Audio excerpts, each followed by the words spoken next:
ಬಹಳ ಆರೋಗ್ಯ ಮತ್ತು ಶಿಕ್ಷಣ ಎರಡರಲ್ಲೂ ಕೂಡ ಹೆಚ್ಚು ಪ್ರಾತಿನಿಧ್ಯವನ್ನು ಹೊಂದಿಸಿದವರು. ಆಮೇಲೆ 1953ರಲ್ಲಿ ಬಾಲ್ಕಿ ಪುರಸಭೆಯ ಅಧ್ಯಕ್ಷರಾಗಿದ್ದರು. ಆಮೇಲೆ 62ರಲ್ಲಿ MLA ಆದರು. ಅಲ್ಲಿಂದ ಬಹಳ ಪ್ರಮುಖವಾಗಿ ಬಹಳ ನೇರ ನುಡಿಯ ಸ್ವಾಭಿಮಾನದ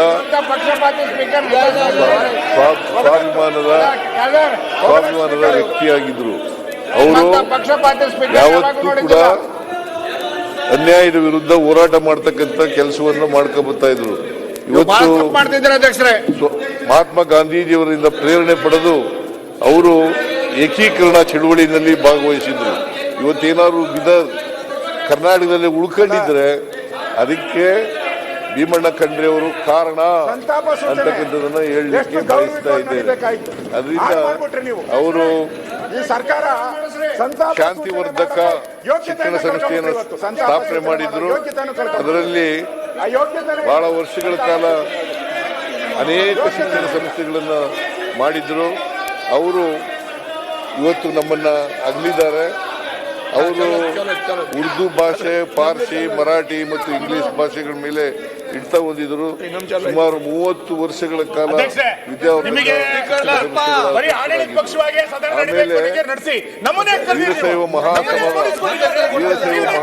ಅಧ್ಯಕ್ಷರು ಕೂಡ ಆಗಿದ್ದರು. 12 ವರ್ಷಗಳ ಕಾಲ ವೀರಶೈವ ಮಹಾಸಭಾ ಅಧ್ಯಕ್ಷರಾಗಿದ್ದರು. ಅವರು ವೀರಶೈವರನ್ನೆಲ್ಲ ಒಟ್ಟುಗೂಡಿಸ್ತಕ್ಕಂಥ ಕೆಲಸವನ್ನು ಮಾಡಿದ್ರು ಅಂತಕ್ಕಂಥದ್ದನ್ನ ಅಂತವರು ಇವತ್ತು ನಮ್ಮನ್ನ ಅಗಲಿದ್ದಾರೆ. ಅವರು ಅಪಾರ ಅಭಿಮಾನಿಗಳು, ಅವರ ಕುಟುಂಬ ವರ್ಗದವರು ಅವರ ಸಾವನ್ನು ಭರಿಸ್ತಕ್ಕಂಥ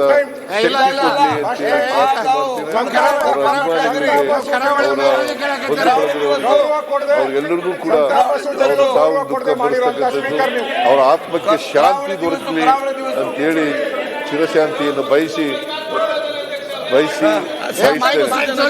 ಮಾನ್ಯ ಕೆ ಲಕ್ಕಣ್ಣ ಇವರು ಒಮ್ಮೆ ಶಾಸಕರಾಗಿದ್ರು. ಇವರು ವೃತ್ತಿಯಲ್ಲಿ ಕೈಗಾರಿಕೋದ್ಯಮಿಯಾಗಿದ್ರು. ಇವರು ಕೂಡ ನಮ್ಮನ್ನ ಅಗಲಿದ್ದಾರೆ. ಮತ್ತೆ ಬೆಂಗಳೂರಿನ ನಗರ ಪಾಲಿಕೆಯಲ್ಲಿ ಸದಸ್ಯರಾಗಿದ್ರು ಕೂಡ ಒಮ್ಮೆ. ಅಂತೇಳಿ ಇವರು ನಮ್ಮನ್ನು ಅಗಲಿದ್ದಾರೆ. ಅವರ ಆತ್ಮಕ್ಕೆ ಚಿರಶಾಂತಿ ದೊರಕಲಿ ಅಂತೇಳಿ ನಾನು ಪ್ರಾರ್ಥನೆಯನ್ನು ಮಾಡ್ತೇನೆ. ಪ್ರೊಫೆಸರ್ ಮಾಧವ ಗಾಡ್ಗೀಳ್ ಅವರು ಪ್ರಖ್ಯಾತ ಪರಿಸರ ವಿಜ್ಞಾನಿ. ಅವರು 42ರಲ್ಲಿ ಪುಣೆನಲ್ಲಿ ಜನಿಸಿದ್ರು. ಅವರಿಗೆ ಪದ್ಮಶ್ರೀ, ಪದ್ಮಭೂಷಣ ಪ್ರಶಸ್ತಿಗಳು ಸಿಕ್ಕಿದ್ದು. ಶಾಂತಿ ಸ್ವರೂಪ್ ಭಾಟ್ನಗರ್ ವಿಜ್ಞಾನ ಮತ್ತು ತಂತ್ರಜ್ಞಾನ ಪ್ರಶಸ್ತಿ, ವಿಕ್ರಮ್ ಸಾರಾಭಾಯ್ ಪ್ರಶಸ್ತಿ, ಕನ್ನಡ ರಾಜ್ಯೋತ್ಸವ ಪ್ರಶಸ್ತಿ ಸೇರಿದಂತೆ 10 ಹಲವು ಪ್ರಶಸ್ತಿಗಳು ಭಾಜನರಾಗಿದ್ದರು. ಅವರು ನಮ್ಮನ್ನ ಅಗಲಿದ್ದಾರೆ. ಅವರ ಆತ್ಮಕ್ಕೂ ಕೂಡ ಚಿರಶಾಂತಿ ದೊರಕಲಿ ಅಂತೇಳಿ ಪ್ರಾರ್ಥನೆ ಮಾಡಿ ಅಭಿಮಾನಿಗಳಿಗೆ, ಅವರ ಕುಟುಂಬ ವರ್ಗದವರಿಗೆ ಅವರ ಸಾವಿನ ದುಃಖವನ್ನು ಭರಿಸ್ತಕ್ಕಂಥ ಶಕ್ತಿ ಕೊಡಲಿ ಅಂತೇಳಿ ಪ್ರಾರ್ಥನೆಯನ್ನು ಮಾಡ್ತೀನಿ. ಈಗ ಪ್ರತಿಪಕ್ಷ ಒಂದು ಸೆಕೆಂಡ್, ಈಗ ತಾವಿಬ್ಬರು ಚರ್ಚೆ ಇದೆ. ಈಗ ಅದು ಇಷ್ಟು ತನಕ ಆಗಲಿಲ್ಲ, ಒಬ್ಬಿಚ್ಚರ ಮುಂಚೆ ಚರ್ಚೆ ಬರಲಿಲ್ಲ ಅಂತೆಲ್ಲ ಹೇಳಿದಿರಿ. ನಾನು ಹೇಳಿದ ಕೇಳಿ ಅಪ್ಪ ಹೇಗಾಗ್ತದೆ ಅಂತ ಹೇಳಿದೆ ನೀವು.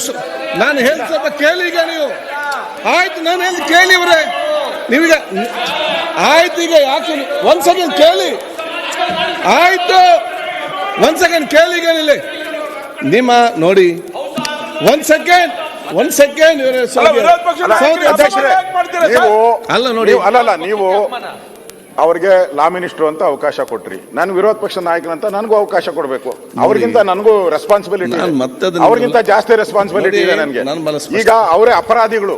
ಗವರ್ನರ್ಗೆ ಅವಹೇಳನ ಮಾಡಿರೋದ್ರಲ್ಲಿ ಮೊದಲ ಅಪರಾಧಿ ಅವರೇ. ಅಪರಾಧಿ